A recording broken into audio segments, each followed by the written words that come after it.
오늘 말씀은 마가복음 14장 말씀입니다. 14장 전체를 다루지 않을 거고요. 52절까지. 마가복음 14장이 상당히 길어요. 길기 때문에 다 다룰 수는 없고요. 이 중에서 두 가지 주제만 오늘 다룰 겁니다. 마지막 6월절 그리고 예수님께서 잡히시는 그 장면까지만 오늘 다뤄드리도록 하겠습니다. 그리고 다음 주에는 예수님께서 신문당하시고 또 십자가에 달려 죽으시고 시간이 되면은 부활 승천까지 해서 아마 거기까지 가면은 다음 주에 한 번 더 하면은 마가복음은 이제 종료가 돼요.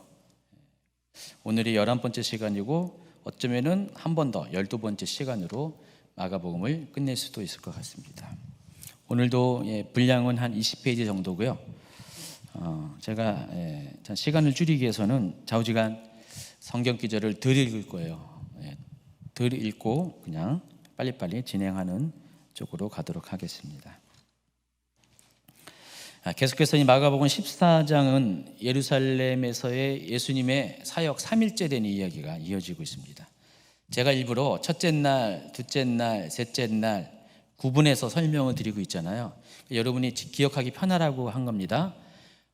우리가 보통 카운트하는 고난주간 첫째 날, 둘째 날, 셋째 날 그거와 같은 시간 타임이기 때문에 여러분이 이렇게 생각하세요. 고난주간 첫째 날 월요일에 예수님이 이런 일을 하셨구나, 어디에 가셨구나, 둘째 날 어떻게 하셨구나 이렇게 기억하시기 바랍니다. 오늘 셋째 날이죠. 그러면 따지고 보면 우리식으로 하면 지금 수요일이죠. 오늘과 같은 수요일입니다. 3일째 되는 이야기가 이어지는데, 근데 본격적으로 이제 그날 이야기하기 전에 6월절과 무교절이 이틀 후로 다가온다는 사실을 먼저 언급을 합니다. 14장 1절 2절. 이틀이 지나면 유월절과 무교절이라. 대제사장들과 서기관들이 예수를 흉계로 잡아 죽일 방도를 구하며 이르되 밀란이 날까노니 명절에는 하지 말자 하더라. 지금 이것은 이제 앞으로 이제 이틀 뒤에 일어날 일들을 이제 먼저 잠깐 그 도입시키고 있습니다. 항상 이렇게 뒤에 있는 일을 뭔가를 이야기 먼저 꺼낼 때는 이게 굉장히 중요한 것들을 예고하기 위해서 예고편이에요. 그래서 지금 이틀 뒤에 있을 유월절과 무교절날 일어나는 사건들에 대해서 먼저 마가는 이틀 전에 이 이야기를 먼저 예고를 하고 있습니다. 자, 그런데 이틀 뒤에 어떤 일이 있냐면은 대제사장들과 서기관들, 마태복음에서는 백성의 장로들이라고 했습니다. 이 세 종류의 사람을 가리켜서 산헤드린 공의회 멤버라고 소개를 했습니다. 좀 이따 산헤드린 소개를 할 겁니다. 이 산헤드린 공의회에서 예수님을 잡아 죽일 방도를 구하기 시작합니다. 그런데 명절 때는 하지 말자 그렇게 다짐을 하고 있습니다. 그 이유가 당시 이제 예루살렘의 인구가 한 6만 명 정도 추정돼요. 원래 이제 거주하는 인구가. 그런데 명절이 되면은 특별히 6월절 되면은 약 120만 명까지 군중들이 몰렸대요. 그러니까 전국 각지에서 6월절 명절을 지내기 위해서 전국 각지에서 이렇게 몰려드는 것입니다. 그때 이제 6월절과 무교절이 계속 이어지잖아요. 근데 6월절 그날이 가장 피크예요. 그때가 한 120만 명까지 모인다고 합니다. 자, 그런데 그 중에는 갈릴리에서 온 사람들도 많았었어요. 이스라엘에서 종교심이 가장 큰 게 실은 예루살렘보다 갈릴리 사람들이에요.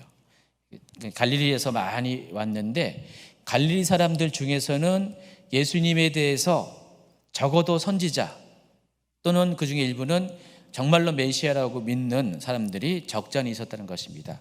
그들 또한 지금 갈릴리에서 명절을 세기 위해서 예루살렘으로 왔습니다. 근데 만약에 그 사람들이 있는 상태에서 예수님을 잡으면 어떻게 될까요? 나름대로 예루살렘을 지지하는 세력들인데 예수님을 잡으면 그들이 그것에서 흥분할 것이고 또 그것 때문에 데모를 할 겁니다. 시위를 할 겁니다. 그래서 밀란이 일어날까 봐 이 사내들인 공의회는 나름 이 명절이 끝난 다음에 예수님을 잡아들이자라고 생각을 하고 있었다는 것입니다. 자, 사내들인 공의회를 잠시 소개하면은 로마 제국의 통치 그 제도 중에 하나가 자치 지역을 많이 뒀습니다. 그러니까 로마는 모든 그 점령지를 다 압박한 것이 아니라 그 점령지의 상황에 따라서 어떤 곳은 정말 완전 자치가 되고 어떤 곳은 총독을 파견하고 이런 서로 다른 어떤 그 정책을 폈는데, 유대 땅 같은 경우는 한 중간 정도의 형태인 것 같아요. 총독은 보내는데 그럼에도 불구하고 어느 정도의 자치권을 허용을 합니다. 왜 그러냐면은 유대 민족은 아주 종교적으로 굉장히 독특했거든요. 그래서 종교적인 것들까지 자치권을 이렇게 허용하지 않으면은 그 통치하는데 부드럽지가 못합니다. 여러 가지 문제가 생겨요. 아마 시행착오가 많았던 것 같아요. 그래서 유대 땅에 대해서는 종교적으로 자치를 허용했고요. 또 거기에 비례해서 어느 정도 정치적인 자치를 허용했습니다. 그래서 그 종교와 정치의 자치권을 행사하는 그런 세력들이 바로 사내들인 공의회입니다. 그러니까 사내들인 공의회는 주로 사두개인, 또 바리새인, 그리고 장로들로 구성이 되어 있습니다. 보통 여러분 사두개인은 제사장 그룹으로 알고 있는데 꼭 제사장만 있는 건 아닙니다. 대부분의 제사장들이 사두개인이었어요. 그러니까 제사장 중심의 그런 하나의 종파가 사두개파고요. 또 서기관이나 뭐 이런 이렇게 율법과 관련된 그런 사람들 중심으로 모인 종파가 바리새파였어요. 그러니까 이 두 개의 파와 그리고 원래 그 지방 족장들, 장로들을 중심으로 해서 모두 71명으로 구성이 되었습니다. 원래 사내들이는 BC 3세기경부터 시작을 했습니다. 그러니까 로마가 제국화되기 전부터, 유대 땅을 통치하기 전부터 이미 3세기경부터 사내들이는 있었는데, 자, 그게 로마 제국 시대 예수님 당시에는 정치 집단으로 되었다는 것입니다. 그래서 로마 정부가 유대 지역을 자치권을 허용했을 때 그 자치권을 행사할 수 있는 의결 기관으로 사내들인이 정치적으로 부상을 했습니다. 나중에 소개하겠지만 아마 다음 주 소개할 거예요. 이 대제사장에 대해서. 이때 당시 대제사장은요, 그냥 종교적인 인물만이 아니었어요. 사내들의 의장이었어요. 다시 말해서 정치적인 수장이었습니다. 그러니까 이 대제사장은, 이때 당시 대제사장은 종교인보다도 정치인에 가깝습니다. 실질적으로 유대 땅을 통치하는 통치자였어요.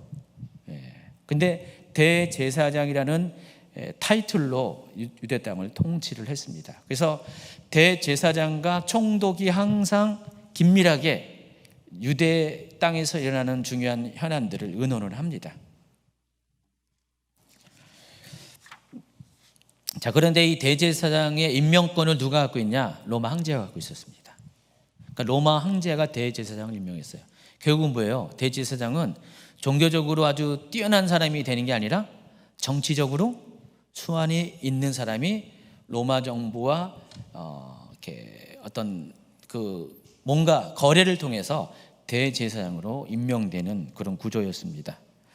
그래서 사내들인에게 로마 제국은 종교적인 것은 100% 자치권을 허용하고요, 정치적인 것도 어느 정도 자치권을 허용합니다. 그런데 한 가지 절대적으로 로마 정부에 승인받아야 될 것이 있습니다. 사람을 사형시키는 경우에 있어서, 그러니까 사내들인이 종교와 정치의 어떤 법원 같은 판결 기관 역할을 하고 있거든요. 거기서 결정한 대로 그게 법이었어요. 그 로마 유대의 그 커뮤니티 안에서는. 근데 사람을 죽이는 그 권한은 주지 않았습니다. 그쪽에서 사내들인에서 사형을 언도해요. 근데 그게 로마 총독의 비준을 받아야 됐습니다. 나중에 이제 예수님이 이제 다음 주에 이제 잡히실 때 그 산헤드린에서 예수님을 사형을 언도해요. 사형을 언도하지만은 집행을 못 합니다. 집행을 하기 위해서는 빌라도에게, 총독인 빌라도에게 비준을 받아서인데, 빌라도가 어떻게 해요? 예수님을 사형을 언도 안 합니다. 동의를 안 합니다. 그래서 계속해서 군중들을 이용해서 결국은 빌라도로 하여금 그것에 동의하게끔 만들어 버리죠. 그런 어떤 이유가 있어서 그렇게 행하게 됐다는 것입니다. 자, 산헤드린 사진 한번 보여줄까요? 산헤드린이 어떻게 생겼는지. 저렇게 생겼습니다. 당시 유대의 최고의 귀족들이었어요, 이 사람들이요. 어쨌든 산헤드린은요, 적어도 6월절 명절 기간 동안에는, 무교절 기간 동안에는 예수님을 죽이지 않으려고 했었어요. 좀 그때까지는 놔두고 명절이 끝난 다음에 예수님을 추포해서 예수님을 죽이려고 했었는데, 그런데 이 또한 자기들 뜻대로 되지 않습니다. 왜냐하면 예수님은 6월절 날 죽으셔야 될 역사적 사명을 띠고 이 땅에 오셨습니다. 예수님은 6월절 어린 양이 되어서 죽기 위해서 왔어요. 이게 하나님의 계획이죠. 근데 사람의 계획은, 예수님은 죽이긴 죽이는데 6월절이 아닌 지나서 예수님을 죽이려고 하는 계획을 갖고 있었습니다. 그래서 예수님은 6월절 날 죽음의 그 하나님의 계획표대로 죽음의 장소로 가시고 실제로 이제 죽게 됩니다. 여러분, 참고로 이제 마가복음은요 총 661구절로 되어 있어요. 그런데 그 중에서 242구절, 약 3분의 1 분량이 마지막 일주일 동안 일어난 일들을 기록하고 있습니다.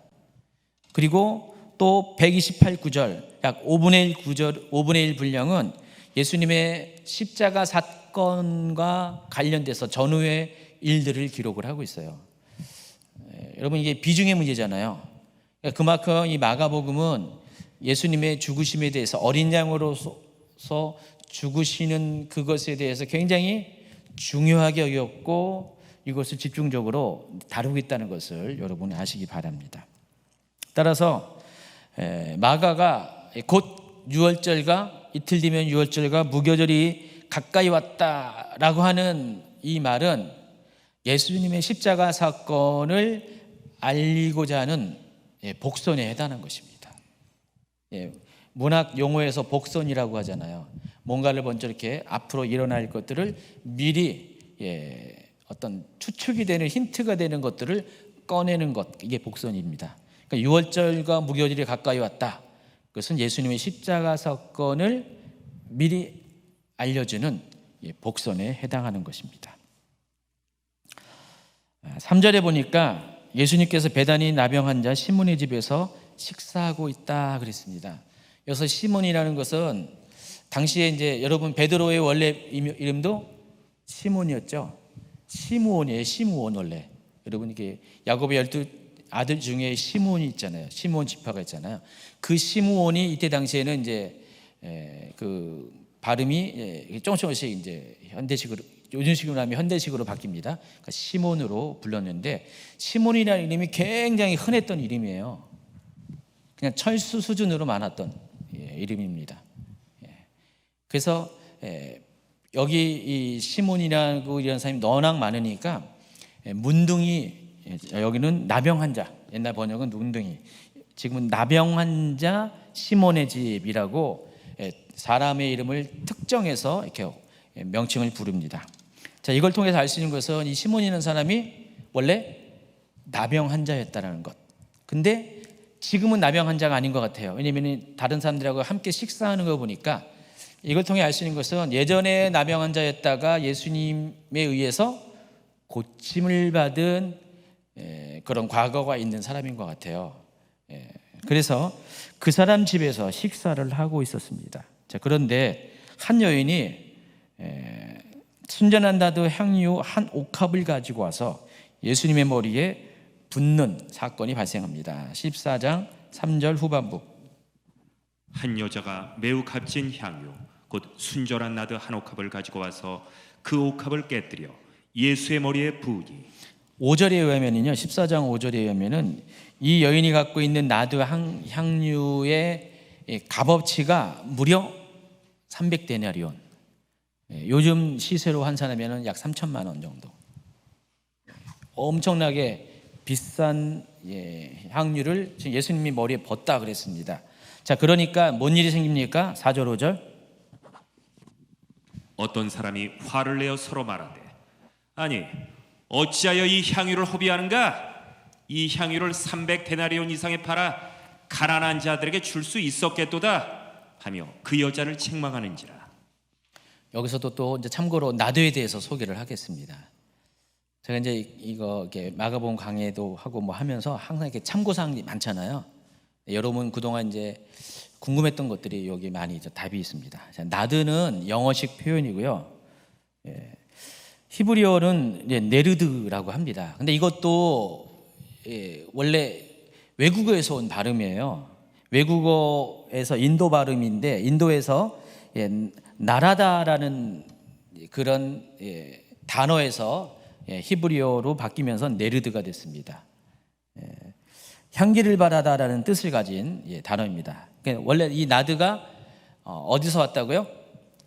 인도에서 온 외려입니다. 외려입니다. 그래서 이 나드가 의미하는 게 그 외려라는 그 의미는 원래 이스라엘 땅에서는 나드가 안 났어요. 안 나드였어요. 없었습니다. 그러니까 자생식물이 아니었어요. 왜냐하면 이 나드가 원래 히말리아 산막에 한 3,000에서 뭐 4,000, 5,000m 되는 그런 높은 고산지대에서 자생하는 풀이었어요. 단연생 풀입니다. 풀은 보통 오래 열리고 오래 피면은 그냥 풀은 오래 죽잖아요. 근데 이 나드 같은 경우는 몇 년 동안 사는 그런 풀이었습니다. 여기 보시면은 이게 나드예요. 근데 이 나드는요, 아로마 테라피라고 아시죠? 아로마 테라피가 굉장히 고대로부터 오래전부터 아주 유명했던 치료 방법이잖아요. 이 아로마 테라피가 테라피로서 많이 사용했습니다. 신경 안정제가 여기 성분이 많이 있어가지고요. 그래서 이 나드 몇 방울을 이렇게 목욕물에다가 이렇게 띄워놓고 거기서 목욕하면 몸이 편해진대요. 몸이 팍 풀리는 효과가 있대요. 그러니까 여러분도 한번 해보세요.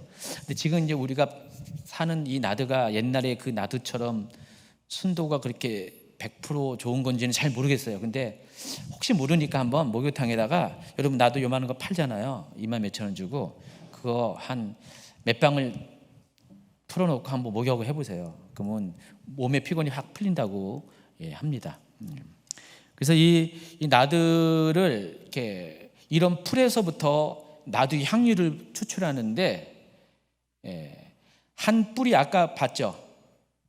사진 다시 한번 보여주세요. 이 한 잎사귀에서 향유를 얻는 게 아니라 저 뿌리 부분에서 기름을 얻는데요. 근데 저 뿌리 하나를 압축시켜가지고 증류시켜가지고 향유를 얻으면은요 한두 방울밖에 안 나온대요.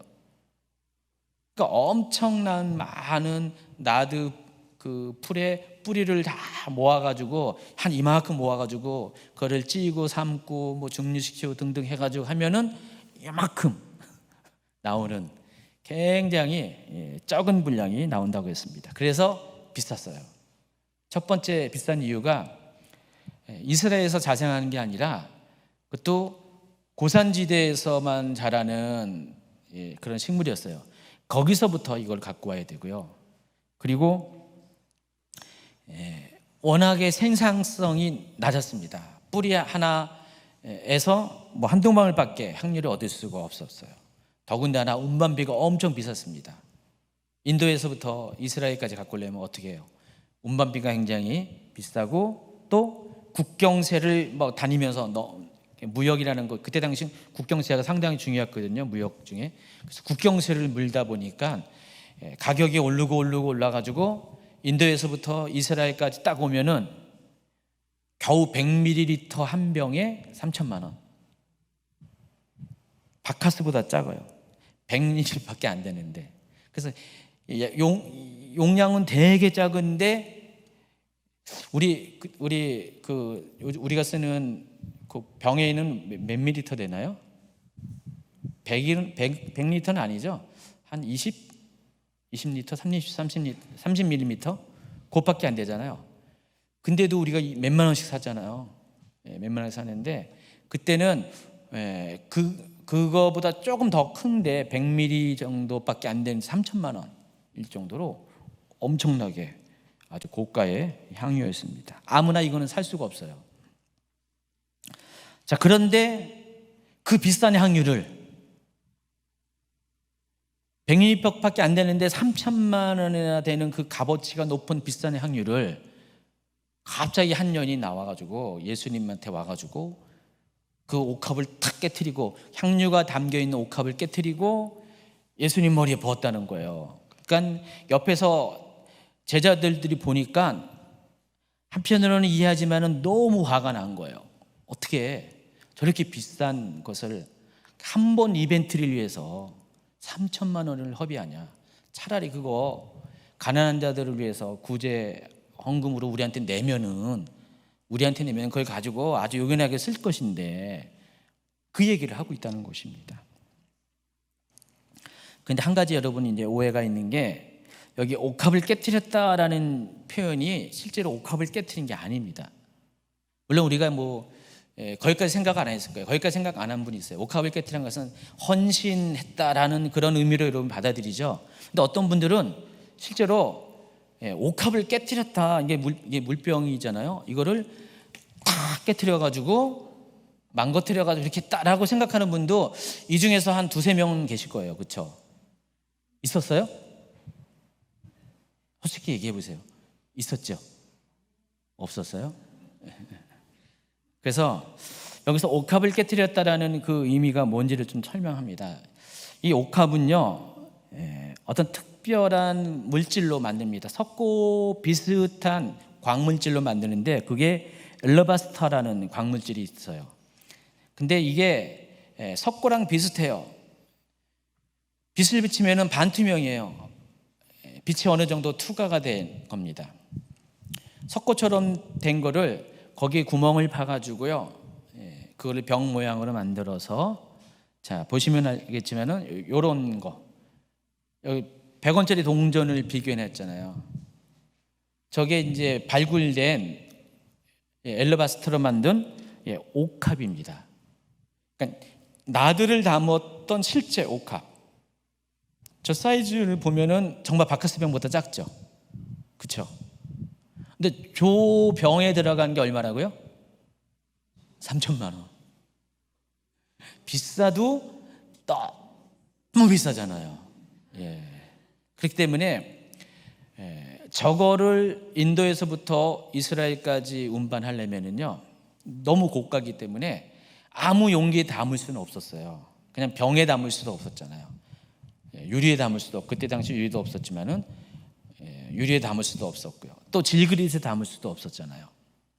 돌그릇에 담을 수도 없고요.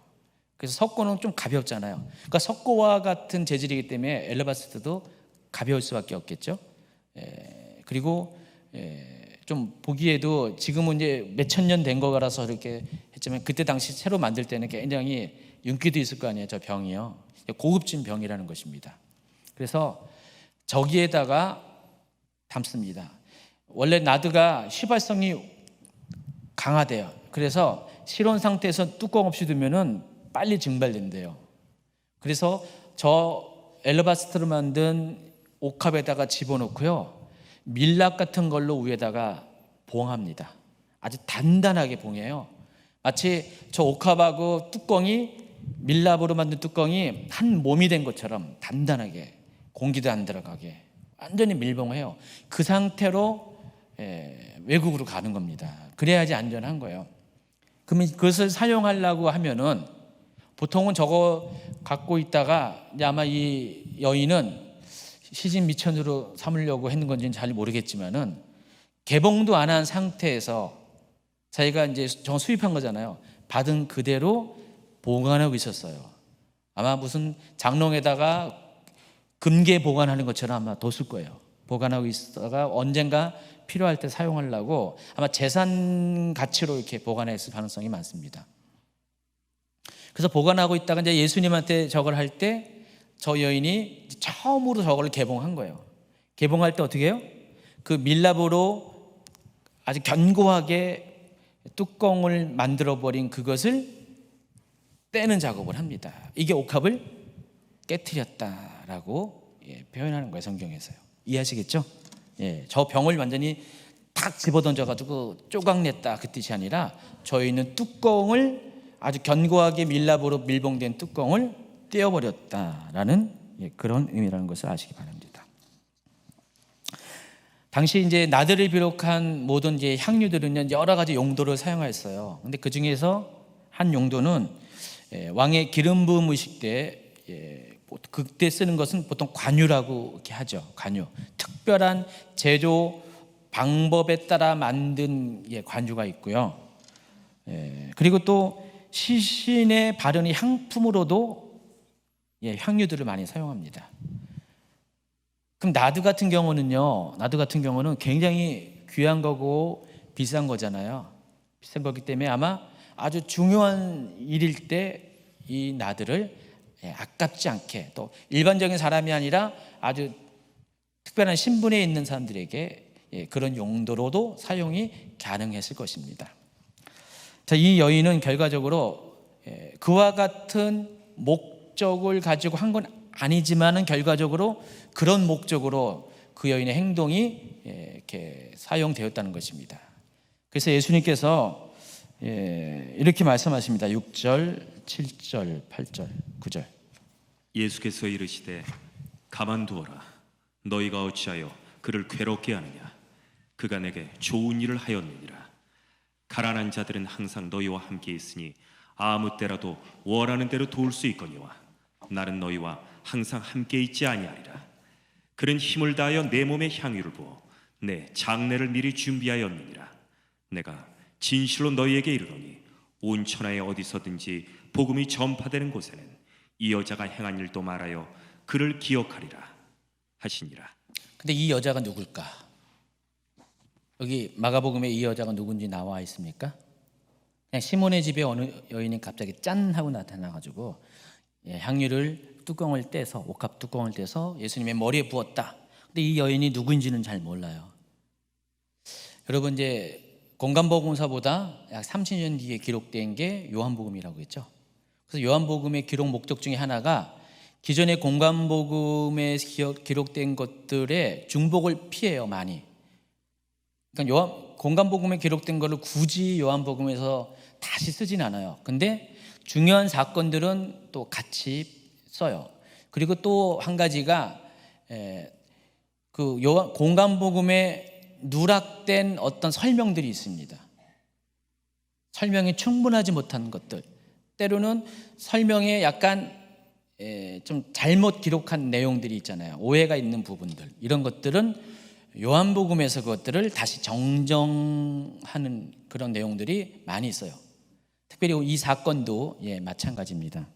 그래서 어떤 분들은 이 요한복음을 빼버리면은요, 이 공간복음을 보고 이 여인이 막달라 마리아다라고 이야기를 해요. 그리고 막달라 마리아를 누구랑 매치시키냐? 간음하다가 현장에 잡힌 여인. 그래서 이 여인은, 이 마리아는 막달라 마리아고 간음하다가 현장에 잡힌 그 여인이다, 이렇게 추론을 하는데 아닙니다. 오해예요. 첫 번째가 이 여인이 만약에 막달라 마리아라고 한다 할지라도 막달라 마리아는 간음하다가 현장에 잡힌 여인이 아니에요. 막달라 마리아는 당시에 나이가 꽤 많았어요. 50대 중반 이상, 부유층의 여인이었습니다. 그래서 근데 이 여인이 이제 문제가 있습니다. 귀신 걸렸었어요. 일곱 귀신 들렸다고 했죠. 일곱 귀신 들렸다는 것은 아주 센 귀신 들린 거예요. 근데 그 귀신을 예수님이 쫓아주셨잖아요. 그걸 계기로 예수님이 이제 선교팀이잖아요. 이 선교팀의 멤버로 들어온 겁니다. 남자 제자들도 있지만은 여자 제자들이 있어요. 야고보와 요한의 어머니도 그 예수님의 제자 중에 하나거든요.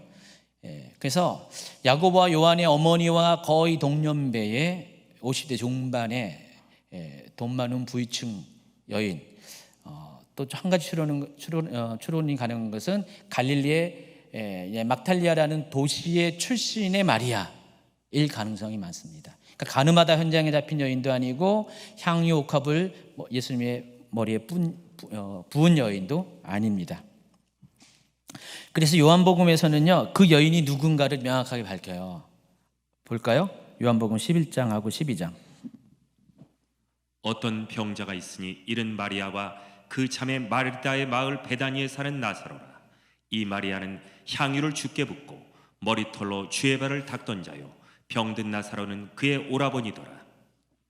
유월절 엿새 전에 예수께서 베다니에 이르시니 이곳은 예수께서 죽은 자 가운데서 살리신 나사로가 있는 곳이라. 거기서 예수를 위하여 잔치할새 마르다는 일을 하고 나사로는 예수와 함께 앉은 자 중에 있더라. 마리아는 지극히 비싼 향유 곧 순전한 나드 한 근을 가져다가 예수의 발에 붓고 자기 머리털로 그의 발을 닦으니 향유 냄새가 샤르르 집에 가득하더라. 네, 샤르르 잘하셨습니다. 자, 보시면은 요한복음은 이 여인이 베다니에 있는 나사로의 동생 마리아라고 분명하게 이야기하고 있죠. 그럼 공간복음에서는 이게 이제 불명확하게 나와요. 한 여인으로 나오니까 누군지 잘 모르는데 그렇게 이상하게 추측을 하는데 요한복음은 그것을 정정해 줍니다. 확실하게 명확하게 이 여인이 마리아라는 것. 또 한 가지 공간복음과 기록이 약간 다른 게 있어요. 공간복음에서는 뭐라 그랬어요? 이 마리아가 예수님의 머리에 부었다 그랬잖아요. 향유를.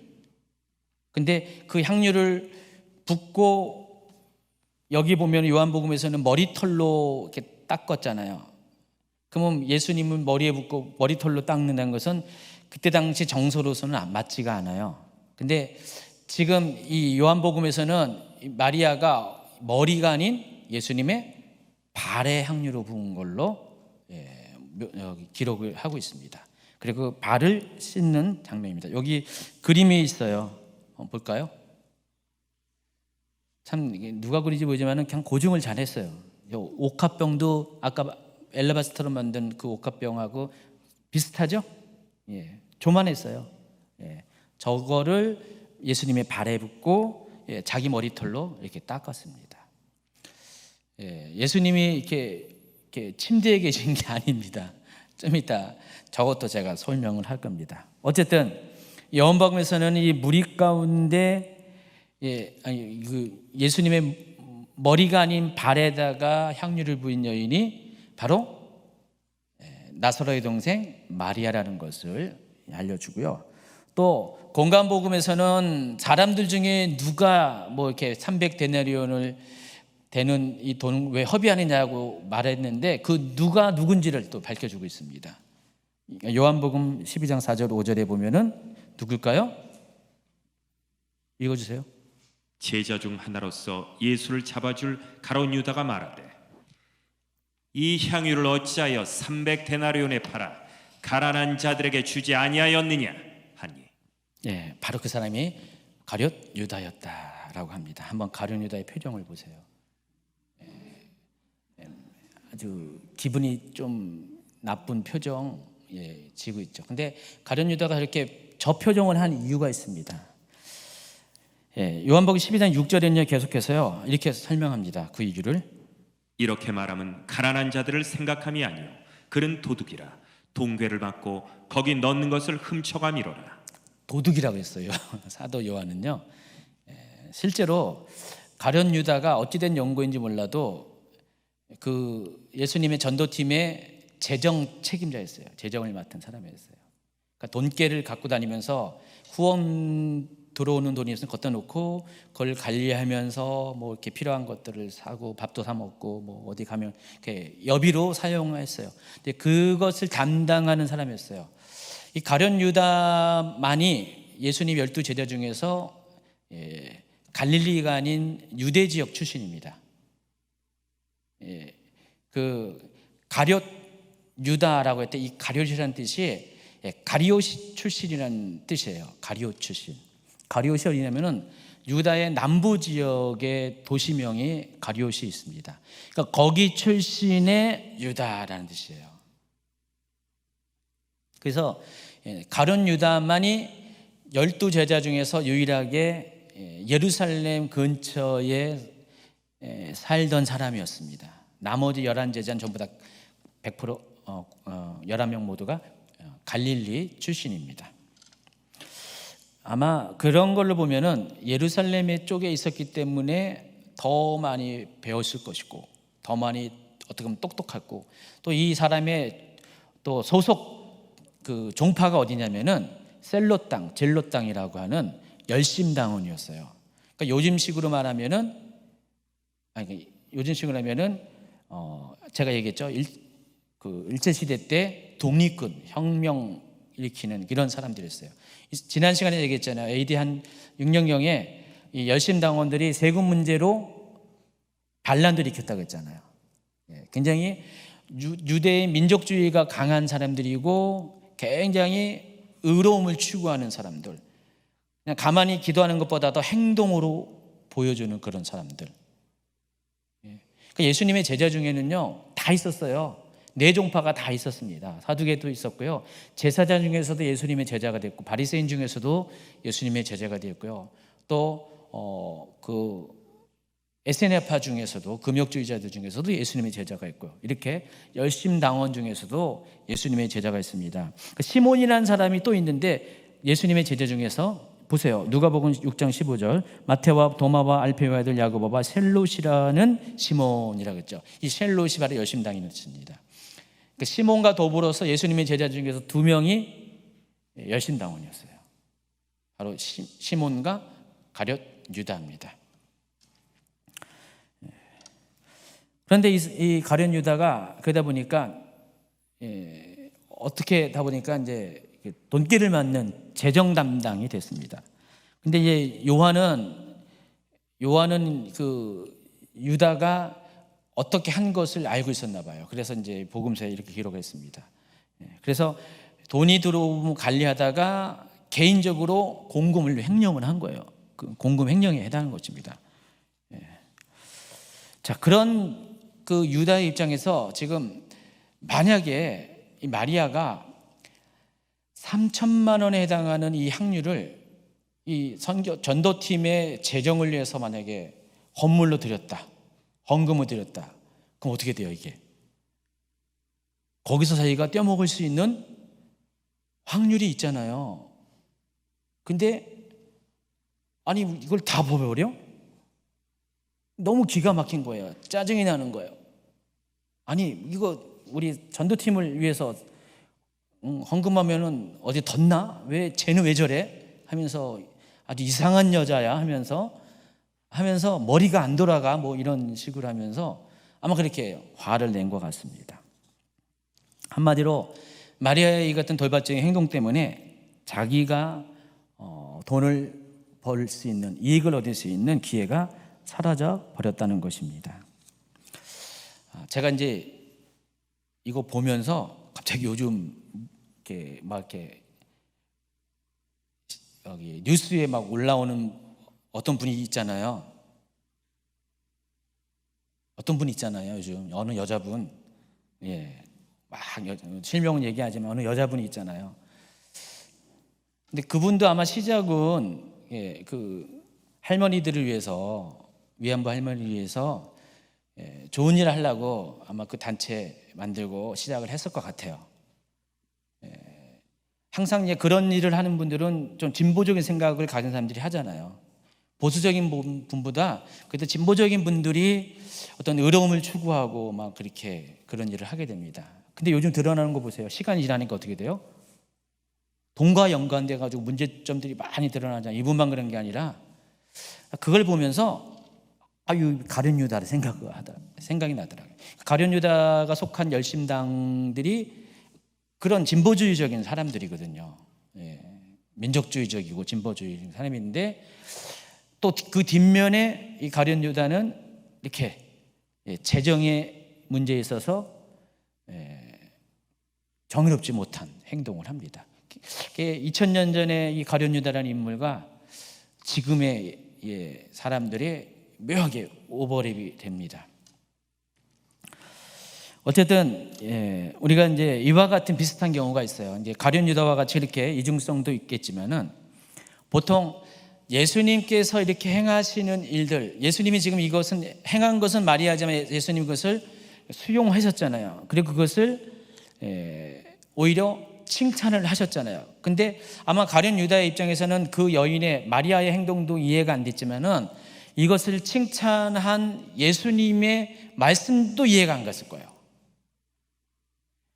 좀 있으면 알겠지만은 가룟 유다가 예수님을 배반하게 된 동기 중에 하나가 촉발점이 바로 이 사건이라는 것을 알 수가 있습니다.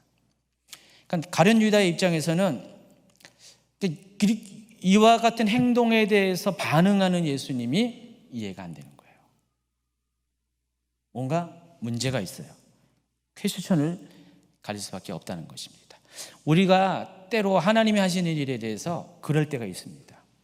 하나님이 하시는 일은요, 끝까지 가봐야 알아요. 근데 보통 신앙적으로 온유한 사람들, 신앙적으로 하나님의 뜻에 대해서 보수적인 사람들은요, 때를 기다릴 수 있는 인내가 있어요. 근데 그렇지 않은 반대적인 성향을 가진 사람들이 있잖아요. 본인이 굉장히 의롭다고 여기는 분들이 있습니다.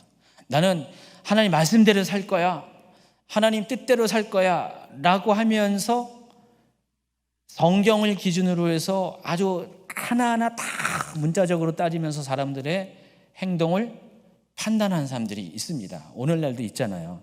여러분 주변에도 있잖아요. 그러니까 그런 분들이 교회에 있으면 굉장히 피곤하잖아요. 그렇죠? 힘들어요.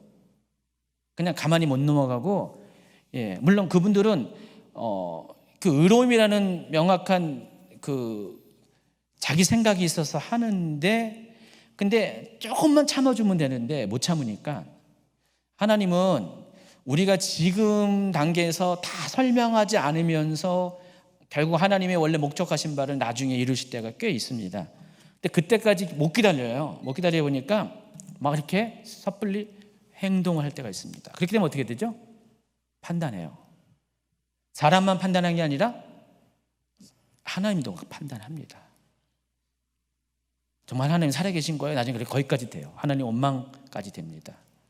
근데 나중에 더 시간이 지나가면은 내 생각이 짧았다는 것을 알게 돼요. 하나님이 이런 계획이 있다는 것을 알게 되는데, 적어도 그때 당시는 그런 실수를 범하는 분들이 있어요. 실은 가룟 유다가 그런 유형이라는 것입니다. 가룟 유다가 그 상황 가운데 예수님의 그런 행동에 대해서, 반응에 대해서 정말 자기 안에 있는 의로움만 갖고 판단한 것이 아니라 하나님은 의로우시니까 하나님은 결과적으로 하나님이 하신 것은 의로운 일로 결론 지으실 거야 라고 생각하고 기다려만 졌다면은 결국 가룟 유다가 예수님을 배신하지 않았을 거예요. 근데 가룟 유다에게는 그것이 없었다는 것입니다. 더군다나 그 안에는 인간적인 욕심도 있었어요. 그러니까 두 가지가 다 있었습니다. 하나님의 뜻에 대한 인내가 부족했고요, 또 한 가지 인간적인 욕심이 있었기 때문에 이와 같이 판단을 했고, 결국 이러한 판단이 씨가 되어서 어떤 일이 생기냐. 자, 요한복음 13장 2절 한번 볼까요? 마귀가 벌써 시몬의 아들 가룟 유다의 마음에 예수를 팔려는 생각을 넣었더라. 바로 그때 가룟 유다가 이 일로 해서 마음이 불편해가지고 아까 그 이상한 표정을 짓고 있는 그때 마귀가 가룟 유다의 상태를 알았고요, 그 불편한 마음 가운데 비집고 들어옵니다. 그래서 예수님을 팔려고 하는 생각을 집어넣었다 그랬어요. 여러분, 이게 우리가 귀신 들린다, 그냥 겉으로 드러나는 어떤 이상한 행동을 하는 것만 귀신 들린 게 아니라 실은 우리 생각이 틈을 내서 마귀의 생각이 들어오는 것도 실은 귀신 들린 거죠. 엄밀히 따지면 귀신 들린 거죠. 지금 유다 같은 경우는 원망하고 불평하는 마음이 생긴 거예요. 거기에다가 자기 욕심까지 들어가 있었어요. 또 교만한 거죠. 옛날에 어느 분이 그랬잖아요. 그때 어느 강사님이 이단에 걸리기 쉬운 유형, 원불교 신자들, 원망, 불평, 교만한 신자들. 생각나시죠? 원불교의 이 상태에 있으면은 이단이 쉽게 우리를 접근할 때 이단에 넘어간다. 그러니까 이단은 항상 교회의 불평 세력들을 타겟으로 삼는다고 했잖아요.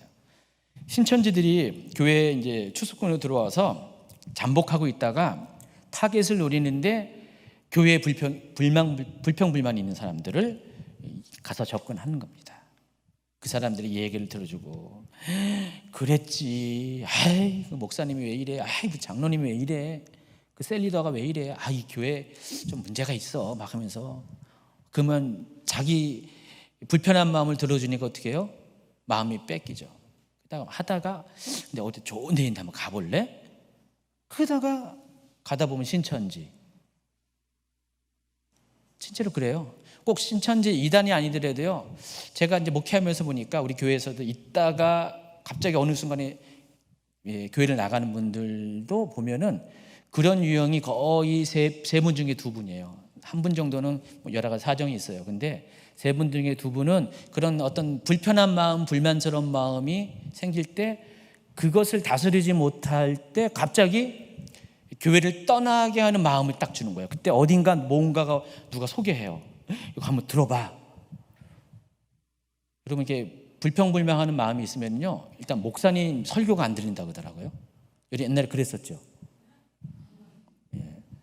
이상하게 안 들려. 은혜가 안 돼.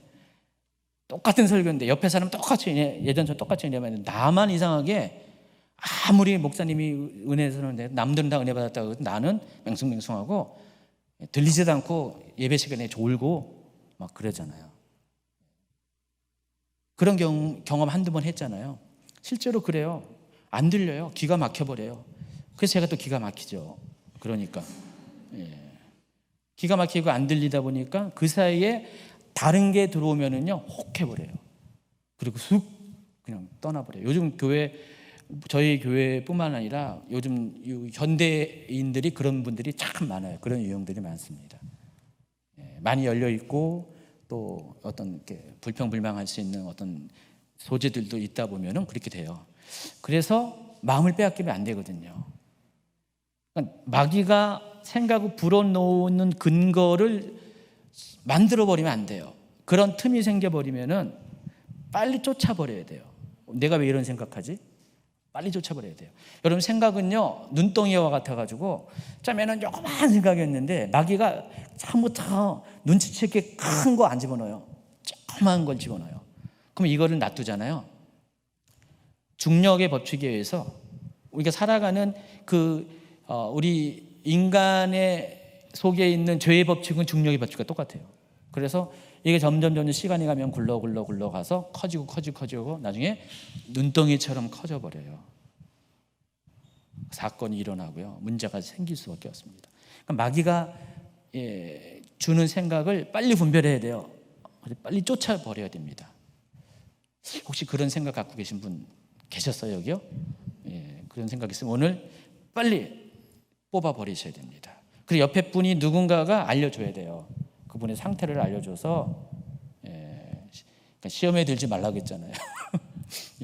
집사님 시험에 들지 말어, 정신 차려, 하면서 빻음 없더라도 그냥 정신 차리게 한마디 해줘야 돼요. 그래야지 번쩍 들어요. 뭔 얘기다 거기 했습니다. 어쨌든 2단계에서 유다는 자신의 행동을 멈췄어야 되는데, 이 유다에게 있어서 자기 자신의 생각을 멈추지 못한 또 그 마귀에게 허용한 그 근거가 욕심 때문에 그래요. 그러니까 마귀가 우리에게 들어오는 여러 가지 근거가 있어요. 뭐 가장 기본적인 게 죄죠, 상처죠, 또 욕심입니다. 욕심이 잉태한즉 죄를 낳고, 그게 그거지만은 그 욕심 때문에 이렇게 사단이 들어오는 것들을 허용을 했다는 것입니다. 그래서 이것을 분별하지 못하니까 그 불만이 행동으로 들어가면서 결국 마리아 향유 사건이 있은 지 얼마 안 돼서 곧바로 예수님을 팔아넘기는 행동을 하게 됩니다. 지금 요한복음에서는 예수를 팔려는 생각을 넣었다 그랬는데 마가복음에서는 그 이야기가 없잖아요. 그냥 바로 향유물을 붓는 사건이 9절로 끝나버려요. 그리고 10절에서 곧바로 한번 읽어주세요. 12 중에 하나인 가룟 유다가 예수를 넘겨주려고 대제사장들에게 가매 그들이 듣고 기뻐하여 돈을 주기로 약속하니 유다가 예수를 어떻게 넘겨줄까 하고 그 기회를 찾더라. 바로 이어진 거 행동이에요. 지금 향유 옥합 사건이 있은 후에 바로 요한복음에서는 이 자세한 정황은 소개를 했지만은 마가복음은 워낙에 잘 잘라 먹잖아요. 중요한 것만 핵심적인 거 얘기하잖아요. 사건 중심으로 하다 보니까 그 얘기는 디테일한 얘기를 안 했는데 그 상간에 유다 안에 그런 불만하는 마음이 있었고 그것을 틈타서 마귀가 예수님의 팔 생각을 넣자마자 곧바로 유다는 예수님을 팔기 위해서 팔아먹기 위해서 그 대제사장들 사내들인 공회를 찾아갑니다. 그리고 거기에 보면은 돈이 거래가 된다는 것을 알 수가 있습니다. 300데나리온을 놓쳤지만은 유다는 지금 은을 받기로 약속을 하고 예수님을 그냥 파는 게 아니라 돈을 받기로 약속을 하고 예수님을 팔게 됩니다. 그래서 이럴 때 우리가 참 중요한 것이 내가 의롭다고 생각하는 것이 정말 내 뜻인지 하나님 뜻인지를 잘 분별할 줄 알아야 된다는 것입니다. 많은 경우에 우리가 실수해요. 내 뜻인데 하나님 뜻으로 오해할 때가 많이 있습니다. 특별히 제가 얘기했던 젊은 사람일수록 그래요. 저도 옛날에 많이 그랬거든요. 저도 그런 실수가 참 많았었어요. 젊은 시절에는 열정이 앞다 보니까 의로움을 추구하는 것들이 많다 보니까 상대적으로 같이 가야 될 게 있어요. 우리의 의로움과 같이 보조를 맞춰야 될 것이 궁율이잖아요.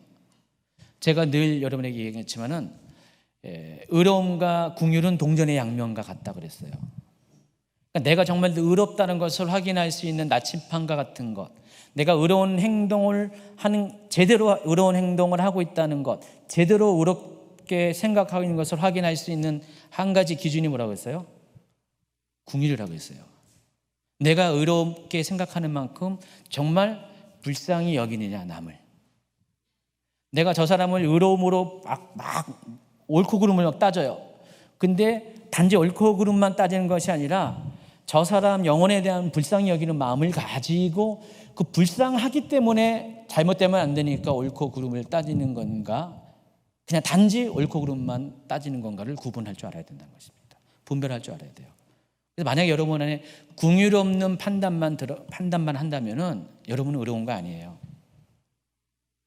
여러분 생각에 의로운 거지 하나님의 의로움은 아니라는 것을 아시기 바랍니다. 그래서 제일 중요한 것이 이해해주고 품어주고 용납해주는 선택이 우리의 판별하는 행동보다 더 앞서야 한다는 것을 아시기 바랍니다. 그러다 보니까 전 개인적으로 언젠가부터 계속 기다려주고 용납하는, 근데 때론 제가 은혜가 좀 약해지면은 저도 이 궁율보다는 의로움이 좀 더 나가요. 판단이 더 나가요. 지금도 역시 그렇다는 것입니다.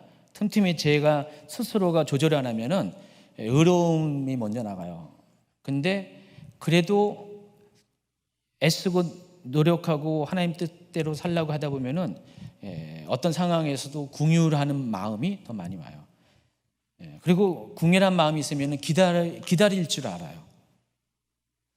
근데 지금 유다는 그게 없었기 때문에, 궁율이 없었기 때문에, 하나님 뜻을 몰랐기 때문에 자기의 욕심과 더불어서 자기의 의로움을, 실제로는 교만이고 또 그 안에는 원망과 불평도 다 포함되어 있죠. 그것들이 종합적으로 작용해서 결국 예수님을 팔아넘기는 행동까지 했다는 것입니다. 자, 이제 드디어 예수님께서 예루살렘에 입성한 5일째 되는 날이 이르게 됩니다. 예수님은 제자들에게 명절의 간습대로 유월절 저녁 만찬을 준비하라고 합니다. 그때 제자들이 어디서 할까요? 라고 했을 때 의외로 예수님이 베다니라고 말하지 않고요, 예루살렘 성 안에서 그 준비하라고 말씀하십니다. 지금까지 예수님이 다 어떻게 했어요? 낮 동안은 예루살렘에서 사역을 해도 밤 시간이 되면은 베다니로 가셨잖아요. 거기가 편하잖아요. 근데 이번에는 베다니로 가자고 하지 않고 성내에 들어가면 누군가가 너희들에게 안내할 거다. 우리가 그렇게 할 장소를 안내할 거다 하면서 13절부터 16절까지 보니까 15절에 보니까 큰 다락방을 보일 것이다 라고 예수님께서 미리 이 되어질 일들을 예고를 하고 계십니다. 그래서 제자들이 들어갔더니 실은 예수님께서 말씀하신 그대로 준비된 자를 만났고요, 그리고 말씀하신 그대로 큰 다락방에 들어갑니다. 이 사도행전을 보니까 이 다락방이 어디인지를 알 수가 있어요. 소위 우리가 말하는 마가의 다락방이 여기에 다락방이었어요. 사도행전 12장 12절. 깨닫고 마가라는 요한의 어머니 마리아의 집에 가니 여러 사람이 거기에 모여 기도하고 있더라. 거기에 모인 수가 120명 된다 그랬죠. 자, 그 마가의 다락방이 어떻게 생겼는지 한번 볼까요? 글쎄요. 지금 이제 이스라엘에서 그 관광지로 개발해 놓은 곳이 저희가 마가의 다락방이었대요. 2000년 전에 그 장소였다는 것입니다. 인원을 보니까 120명 충분히 들어가죠. 저도 저기 2번은 간 것 같은데, 그때 사람이 그냥 완전히 무슨 도떼기샷처럼 많아가지고 그러니까 지금 사진을 보니까 확실하게 이제 눈에 더 들어오는데, 저기가 이제 마가의 다락방입니다. 실은 2층 집이에요. 여러분, 이게 저 정도는요 아무나 살 수 있는 집이 아니에요. 요즘식으로 말하면 저택이에요, 저택. 당시 저 정도의 돌로 졌기 때문에 저기 남아있겠죠.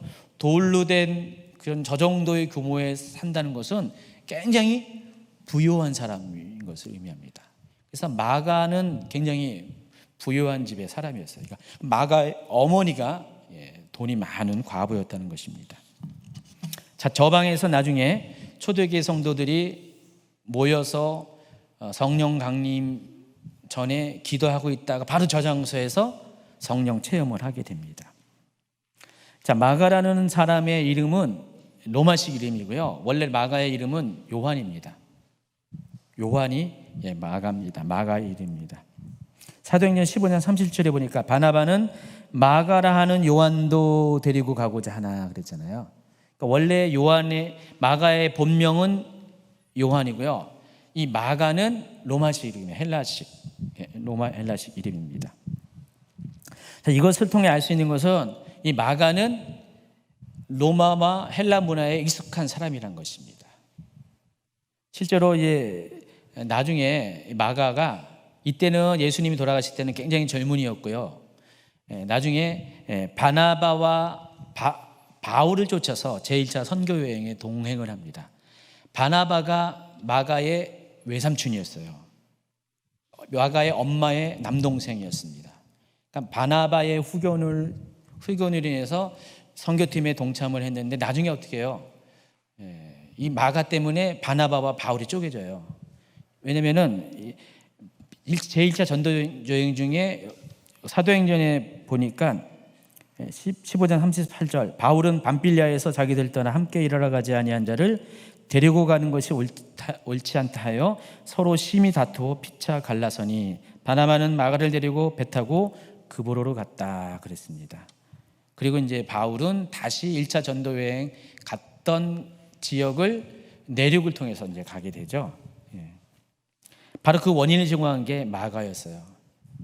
그러니까 마가가 젊어서 그런지 몰라도 굉장히 또 그 서양이 아니죠. 외국 문화에 대해서 익숙하고 많이 열려 있는 사람이지만은 굉장히 또 여러 가지 부족한 점이 많았다는 것을 알 수가 있습니다. 근데 그런 마가가 나중에는 베드로의 통역자가 됩니다. 베드로가 로마에서 가서 사역을 했죠. 생각 안 나세요? 못 봤어요? 코바디스에 보면은 베드로가 로마에서 순교하잖아요. 그때 그 베드로의 사역을 도와준 사람이 마가였어요. 베드로의 통역자로 사용합니다. 베드로전서 5장 13절 한번 읽어보세요. 택하심을 함께 받은 바벨론에 있는 교회가 너희에게 물안하고 내 아들 마가도 그리하느니라. 베드로는 마가를 아들로, 영적인 아들로 표현을 했습니다. 바울에게 영적인 아들 이렇게 불렸던 아들이 누구였죠? 디모데인 것처럼 베드로에게 아들로 불렸던 사람이 영적인 아들 붙은 사람이 마가였어요. 그래서 마가가 베드로와 나중에 동역을 하고요, 연결되고 최초의 복음서인 지금 우리가 하고 있는 마가복음도 기록하게 됩니다. 그래서 왜 마가복음의 주 수신자가 로마 사람이라는 것을 알 수 있죠? 마가의 이런 배경 때문에 그렇다는 것입니다. 자, 6월절 만찬으로 갑니다. 넷째 날이 저물고요, 다섯째 날이 찾아옵니다. 이스라엘은 저녁부터 날이 시작되기 때문에 17, 18절 저물매 그 12를 데리시고 가서 다 앉아 먹을 때 여기 보면은 12명 제자들만 사도들만 데려갔어요. 예수님이요. 6월절 만찬에 데려갔는데 다 앉아 먹을 때, 근데 원래 유대인들은요, 앉아서 먹고, 그러니까 땅바닥에 앉아서 먹고 의자에 앉아서 먹을 수가 있어요. 그런데 예수님 당시에는요, 그 전부터 그러겠죠. 6월절 식사의 경우는요, 반쯤 누워서 먹었어요. 좀 희한하죠. 원래 그 중동 문화가 좀 그래요. 그때 당시 뭐 이집트나 북아프리카 쪽이나 또 중동 쪽이나 문화 자체가 먹을 때 좀 돈 있는 사람들은요, 좀 어느 정도 이렇게 주의가 있는 사람들은 누워서 반쯤 누워가지고 이렇게 누워서 먹어요. 먹을 거 먹어요. 그러면은 이제 종들이 와가지고 시중 두는 거예요. 앉아서 있으면 이렇게 뭐 뻗치기도 편하고 다 하는데 그걸 안 하고 그냥 누워서 먹으면은 종들이 와가지고 막 챙겨줘요.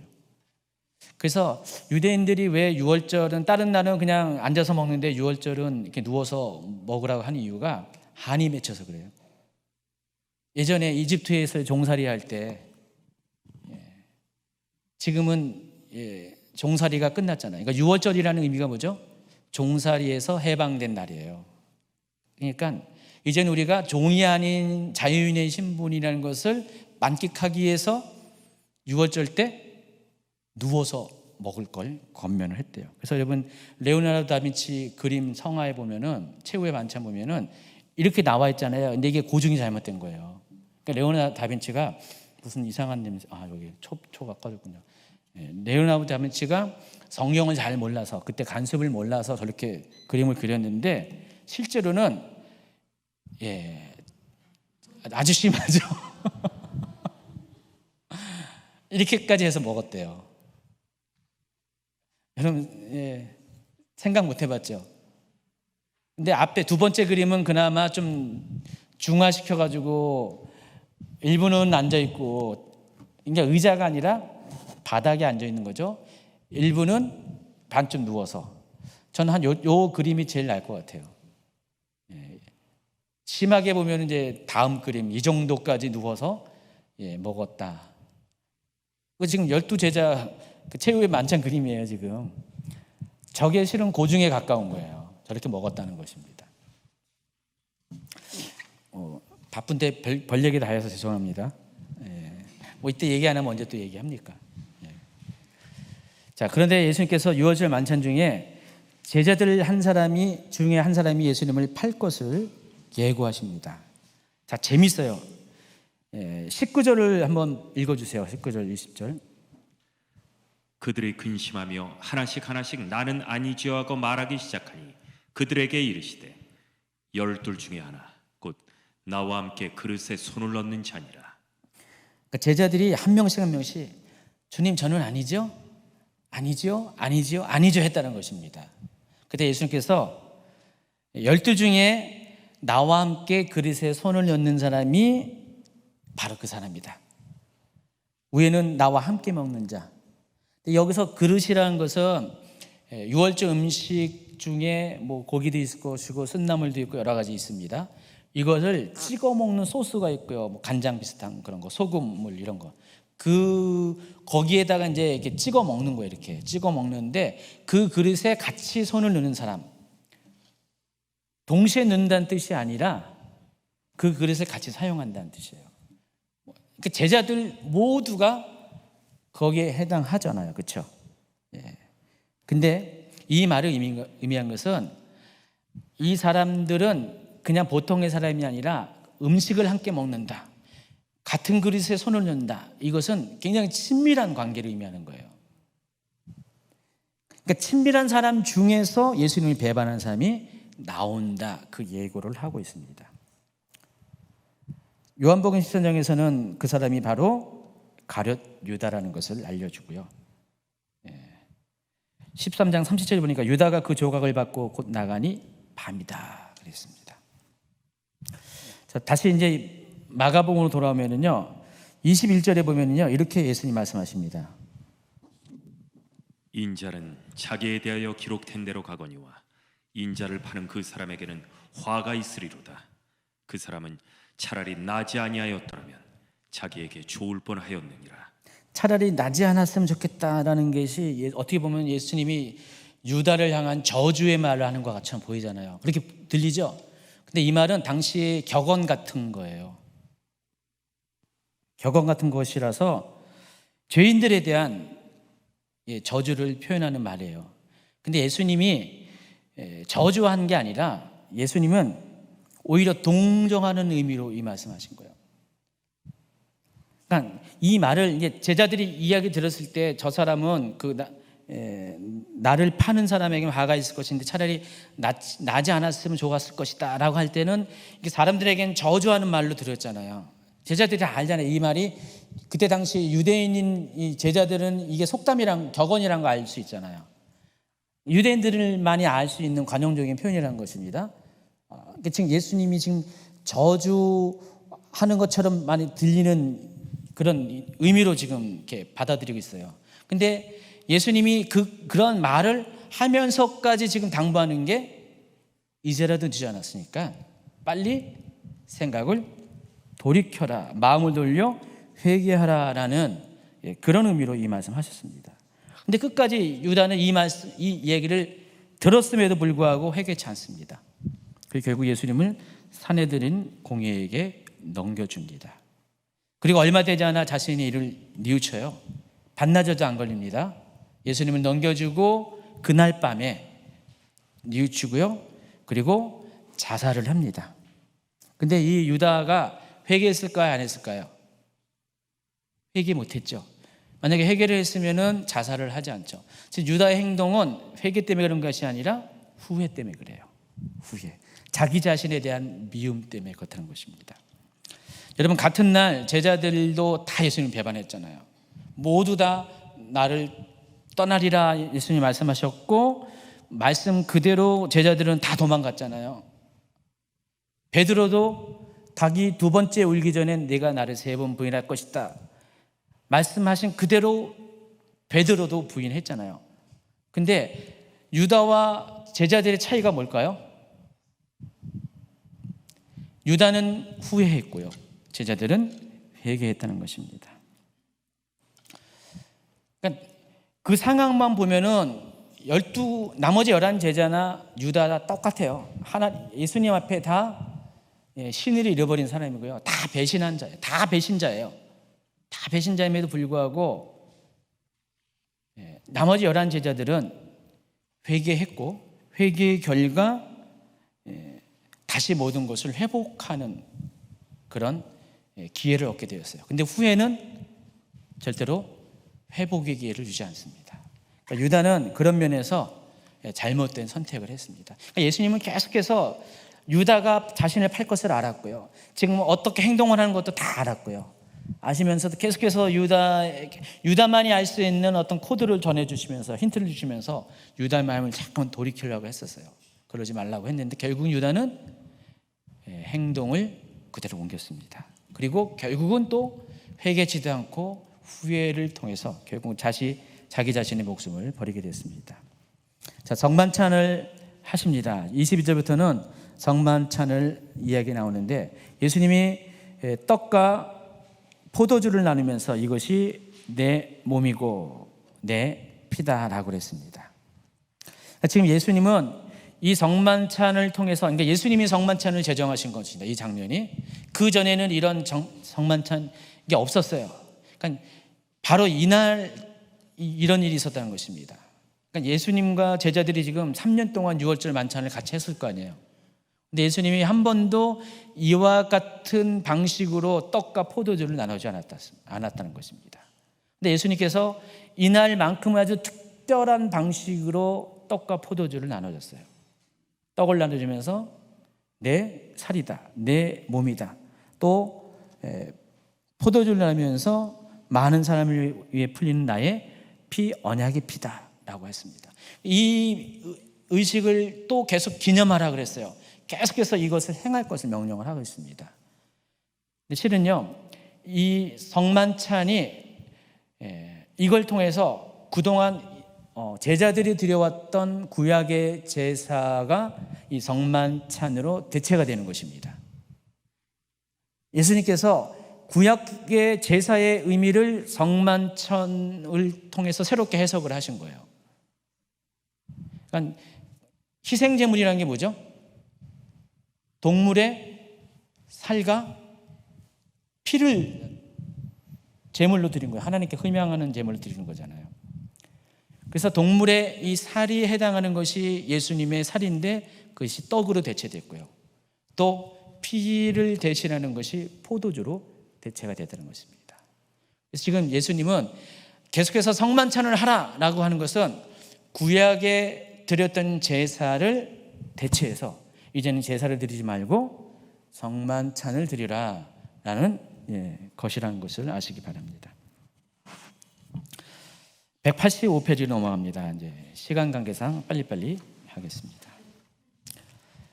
유월절 만찬을 마친 예수님과 제자들 일행은 유월절 의식의 마지막 순서로 찬미했다 그랬어요. 여기요. 14장 26절. 이에 그들이 찬미하고 감난산으로 가니라 그랬어요. 이 찬미했다라는 그 의미가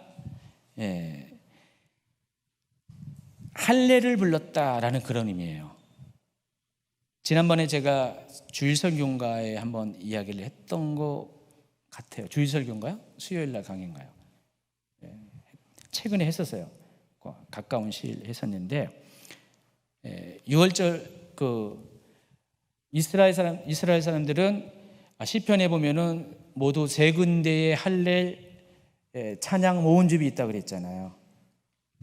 그 중에 제1 할례에 해당하는 것이 시편 113편부터 118편이에요.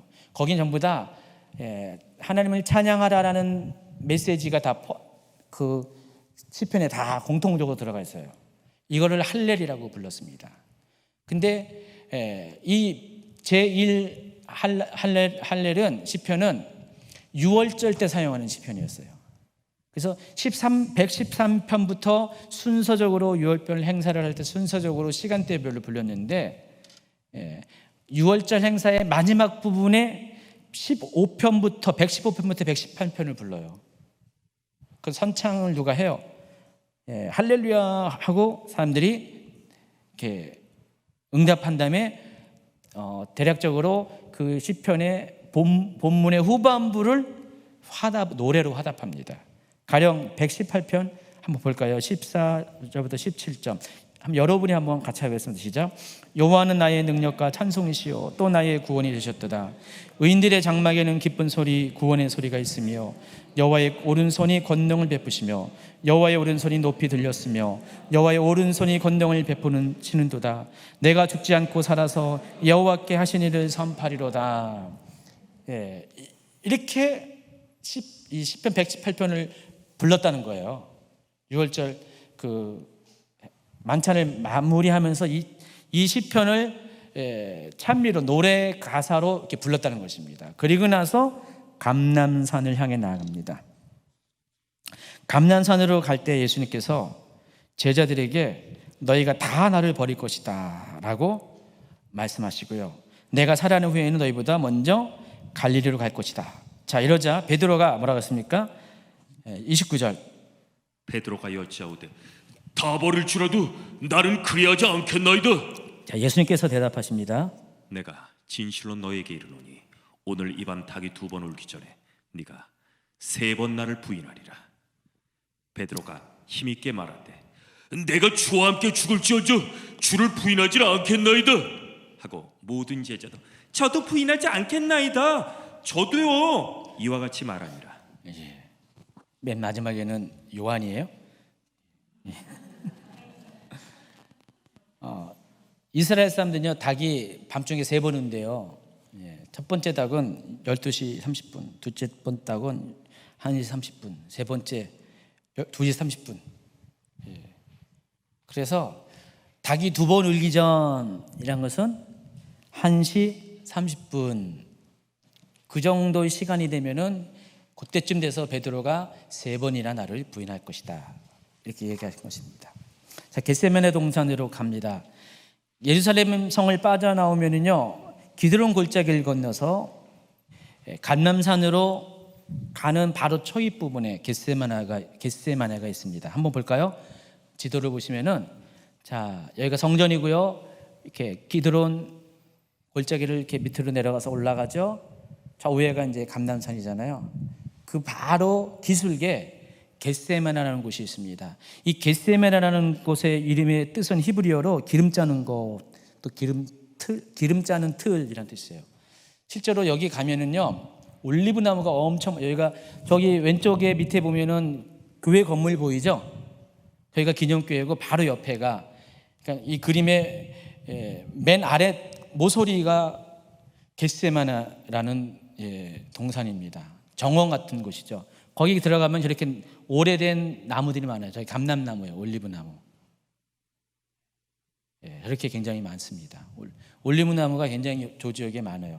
감람산 자체가 올리브가 많은데, 그래서 올리브 산이잖아요. 근데 저 겟세마네라는 곳이 올리브가 많아요. 근데 저 겟세마네의 뜻이 그 올리브를 짜는 곳, 짜는 틀이라는 뜻입니다.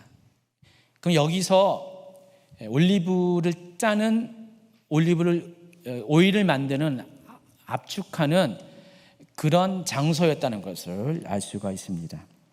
예수님은 하필 여기서 기도하시네요. 저렇게. 거기 또 그림 보여주시면은요, 거기 가면 거기 저렇게 조그맣게, 지금 굉장히 큰 그림, 한 요만하게 거기 그 교회 안에 저런 부조가 돼 있어요. 건물에 밑부분에 머릿돌처럼 이렇게 부조가 되어 있는데, 예수님이 이렇게 저렇게 기도하는 장면입니다. 근데 하필 왜 저기서 기도하셨을까? 왜 그럴 것 같아요? 왜냐면 예수님이 기름을 짜듯이 자신의 영혼을 짜내는 기도를 했어야만 했기 때문에 그래요. 예수님은 저 기름을 짜는 듯한 고통을 가지고, 여러분 올리브 기름을 짜면은 여러분 그냥 짜는 기름만 먹죠. 근데 그 올리브 입장 대보세요.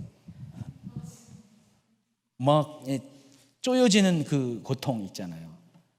올리브는 이제 1차, 2차, 3차 해가지고 이렇게 나눠지잖아요. 나눠져 첫 번째 조금 짠 게 제일 가장 비싼 거고요. 그걸 뭐라고 부르더라? 뭐라고 부르잖아요. 뭐 버진 뭐라고 부르던데 그렇게 부르고요. 가지고 세 번 짜면은 완전히 이제 찌꺼기까지 짜여지기 때문에 그렇게 이스라엘 가면 그 짜는 기계들도 이렇게 남아 있어요. 아마 그런 장소였던 것 같습니다. 자, 여기서 예수님이 기도하시러 갑니다. 동산 입구에서 제자들에게 이렇게 말합니다. 내가 기도할 동안 너희는 여기 앉아 있으라, 쉬어라, 그런 것입니다. 그리고 베드로와 야고보, 요한 3명만 데려갑니다. 한번 볼까요? 그림으로 보면은 이렇게 저 3명만, 베드로, 야고보, 요한이 있고요. 나머지 제자들은 여기 좀 쉬고 있어, 너희들. 두고 세 사람을 데려갑니다. 그리고 세 사람도 남겨둡니다. 남겨주고요. 자신만이 또 다른 장소로 옮겨 가십니다. 근데 14장 33절 후반부를 보면요, 한번 읽어보세요. 심히 놀라시며 슬퍼하사 말씀하시되 내 마음이 심히 고민하여 죽게 되었으니 너희는 여기 머물러 깨어 있으라. 자, 보면은 이게 마가복음에만 나오는 생생한 표현입니다. 그러니까 마가복음은 구체적인 정황은 이렇게 길게 얘기 안 하지만은 그 현장감이 있는 표현들이 참 많아요. 여기도 보면은 오직 마가복음에만 이렇게 표현을 합니다. 생생하게. 근데 여기 잘 보면은 예수님의 내면이 잘 그려져 있어요. 심히 놀라서 슬퍼했다. 내 마음이 심히 고민하여 죽게 되었다. 그러니까 제자들에게 이런 거예요. 얘들아, 나 너무 힘들어. 지금 이제 죽음을 앞둔다는 것을 아시면서 죽음이 가까이 오니까 너무 심장이 막 두근두근거리고요. 그러면 그 그리스도의 순환이라는 영화 패션 오브 크라이스트 보면은 바로 그 장면부터 시작하잖아요. 예수님이 겟세마네에서 그 고통 가운데 바로 생생하죠, 여러분. 그 장면을 연상하시면 됩니다. 그래서 예수님이 고통 가운데 지금 죽음에 대한 아주 공포가 찾아온 겁니다. 근데 지금 마가는 예수님을 미워하지 않고요, 예수님이 똑같이 인간이 느끼는 그런 고통, 두려움, 공포를 가지고 기도의 자리에 나갔다는 것을 생생하게 묘사를 합니다. 근데 굳이 왜 이렇게 했을까 생각해 봤는데 그런 것 같아요. 예수님이 지금 이 죽으심은 하나님으로 죽으심이 아니잖아요. 당당하게 죽으시는 게 아니라 예수님은 지금 인간이 되어서 인간의 모습으로 인간의 심정으로 완전히 인간으로 죽으시는 거거든요. 그러니까 우리 인간의 죄를 대신하기 위해서 똑같은 우리 인간의 죄를 대신하기 위해서 하나님이시지만 또 완벽한 인간이신 예수님으로 죽으시는 거예요. 그러니까 여기에는 인간의 모습이 생생하게 묘사가 됐다는 것입니다. 그래서 제자들에게 너희는 여기 머물러 깨어 있어라. 앞에 8명의 제자들에게는 편히 쉬어라고 했는데 이 3명의 제자들에게는 어떻게 해요? 자신의 그 고민된 마음, 그 진실한 마음을 내보이시면서 자신을 위해서 중보해 달 것을 요청합니다. 그리고 제자들을 떼어놓고 혼자 나아가셔서 35절 36절 조금 나아가사 땅에 엎드려 될 수 있는 대로 이때가 자기에게서 지나가기를 구하여 이르시되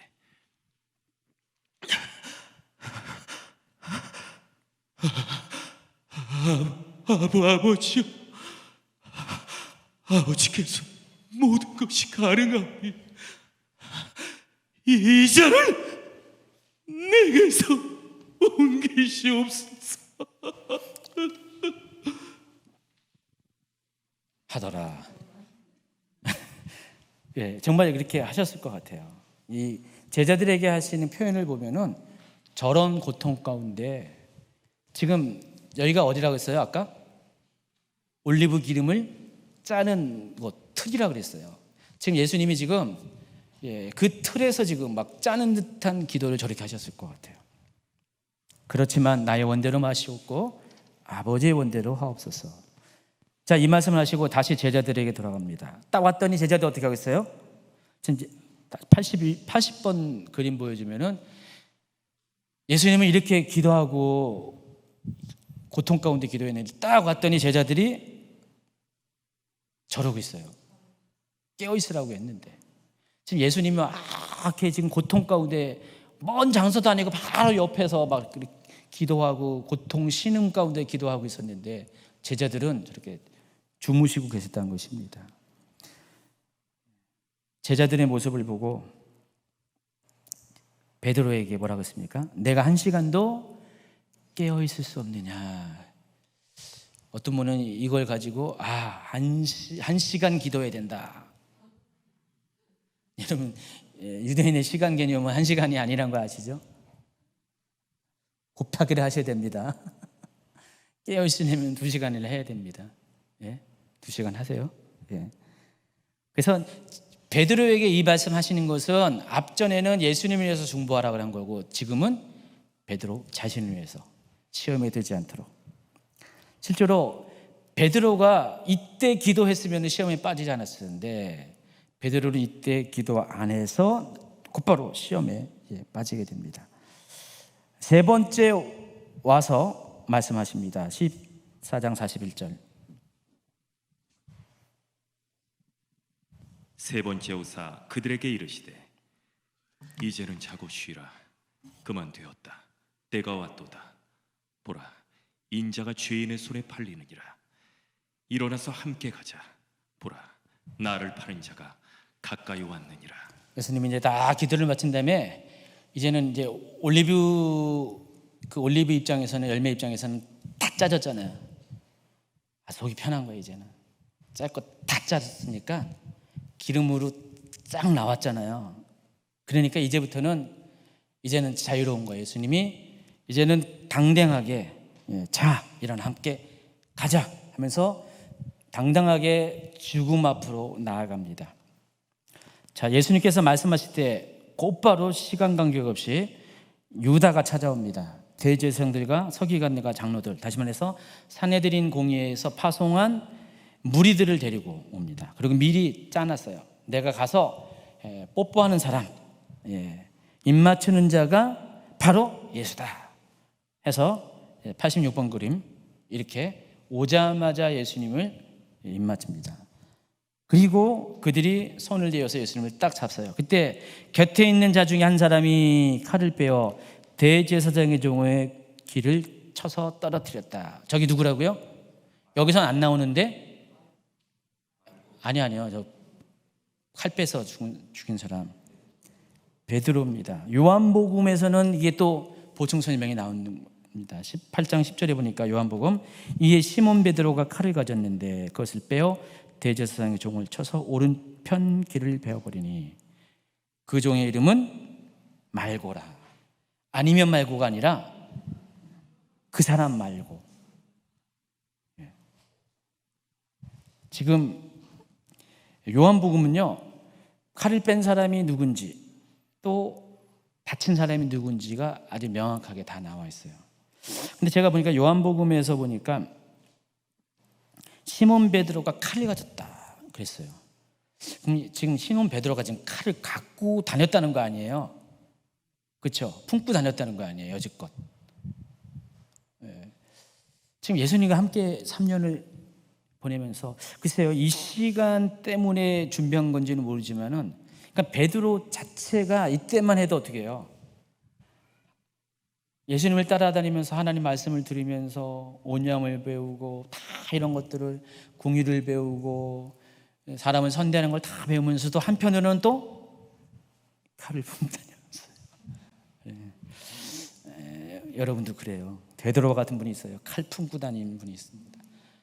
그런 분, 평소에는 믿음 있다가 보인다 할지라도 어느 순간에면은 스틀리면은 칼 뽑아가지고 이 사람이 우리 교인이고 말고 아니고 말고 다 귀를 자르고 막 그런 사람이 있습니다.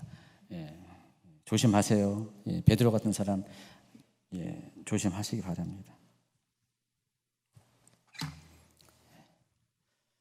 그러니까 베드로가 깨어 있었다면 어떻게 해요?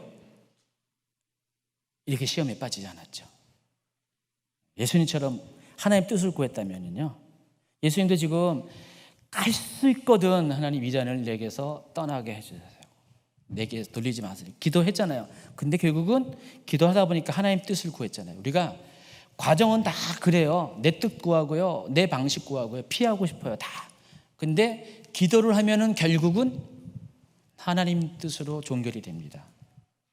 여러분, 이렇게 무슨 문제가 있잖아요. 누구랑 분쟁이 있고요, 막 어떤 다툼이 있고요, 속상하고요, 하나님의 원망도 되고 막 그래요. 근데 그 기도 안 하면요, 그 감정 그대로 가요. 나중에 어떻게 돼요? 칼을 뽑으면 되니까요. 베드로처럼. 근데 기도하면은 안 그렇다는 것. 그러니까 많은 분들이 자기의 믿음을 착각할 때가 많이 있습니다. 베드로처럼. 또 아까 소개한 가룟 유다처럼 착각을 합니다. 가룟 유다의 모습과 베드로의 모습이 큰 차이가 없어요. 다 다른 측면에서 같은 행동을 했다는 것입니다. 그러니까 유다의 경우에는 뭐예요? 자기의 욕심 때문에, 또 자기의 의롭다고 여기는 그 기준 때문에 하나님의 뜻을 흐리게 했죠. 베드로는 어떻게 해요? 자기 안에 있는 인간적인 열정, 그것이 하나님의 뜻을 분별하지 못하게 했다는 것입니다. 다 똑같이 이걸 가리켜서 자기 의라고 합니다. 그러니까 가룟 유다도 베드로도. 그래서 둘 다 어떻게 해요? 시험에 빠졌어요. 악에 떨어졌습니다. 시험에 들었고 악에 빠졌는데, 근데 회복의 과정 가운데 베드로는 회개를 했고, 그리고 유다는 후회를 했다는 그 차이. 자, 예수님이 잡히게 되자 예수님의 예고대로 제자들이 뿔뿔이 흩어지게 됩니다. 마가복음 14장 50절, 51절, 52절. 제자들이 다 예수를 버리고 도망하니라. 한 청년이 벗은 몸에 배옷 이불을 두르고 예수를 따라가다가 무리에게 잡히매 배옷 이불을 버리고. 이게 누구냐? 누구예요? 누가는 아니고요, 마가예요. 마가복음에만 이 이야기가 나와 있어요. 딴 데는 이 이야기가 없어요. 그러니까 여기도 굉장히 생생하죠. 마가복음은 굉장히 생생한 현장 이야기를 많이 하는데, 왜 마가냐? 이때 당시에 벗은 몸에 배 혼이불을 두를 수 있는 형편인 사람은 마가밖에 없었어요. 여러분, 배 혼이불이라고 해가지고 그냥 무슨 여러분이 입고 있는 혼이불 뭐 그거 얘기하는지, 그게 아니라 고운 배옷을 말하는 것입니다. 그러니까 이스라엘 사람들이 잠옷으로 입을 수 있는 무릎까지 쭉 내려오는 파자마와 같은. 근데 가난한 자들은요 그런 거 못 입죠. 그냥 입던 거 자고 그냥 자기 겉옷 들치고 자고 막 그러는데, 부자들 경우만 이렇게 격식을 갖춰서 이렇게 부드러운 고운 배로 만든 옷을 입습니다. 근데 배 혼이불이라니까 좀 번역이 좀 그렇잖아요. 배로 만든 배옷을, 고운 배옷을 입고 그러니까 몸에다가 그것만 이제 들쳐 있는 거였어요. 잠자리니까. 그때 당시엔 속옷이 없었잖아요. 알죠? 속옷 없는 거. 그러니까 이게 속옷이었어요. 근데 지금 마가가 지금 예수님이 마가의 집에서 겟세마네까지 멀지 않습니다. 바로 눈에 보이는 장소였었어요. 그러니까 예수님 일행을, 자기는 제자가 아니니까 12제자를 이제 예수님이 이제 12제자만 데리고 갔잖아요. 마가는 그 집 빌려준 그 집의 청년이었어요. 그 과부의 아들이었어요. 그 보내고 나서 이제 잠자리에 들려고 이렇게 옷을 갈아입었을 것 같아요, 정황상.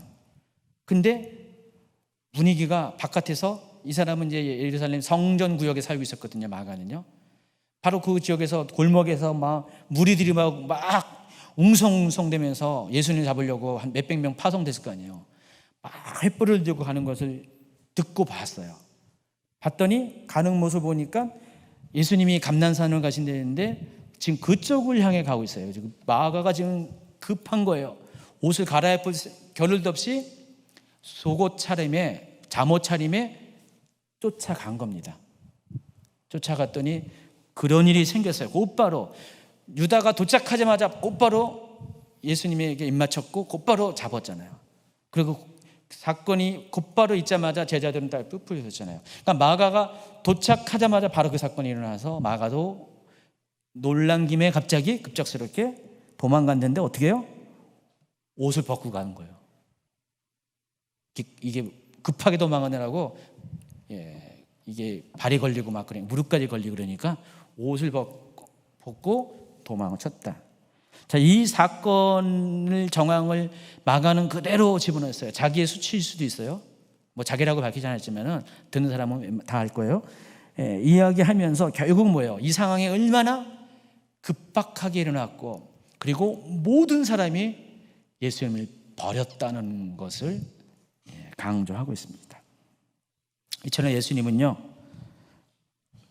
사랑했던 모든 사람들, 끝까지 예수님을 따르겠다고 절대로 부인하지 않겠다고 다짐하고 다짐했던 모든 사람들에게 철저히 외면당하면서 홀로 붙잡혀 가셨습니다.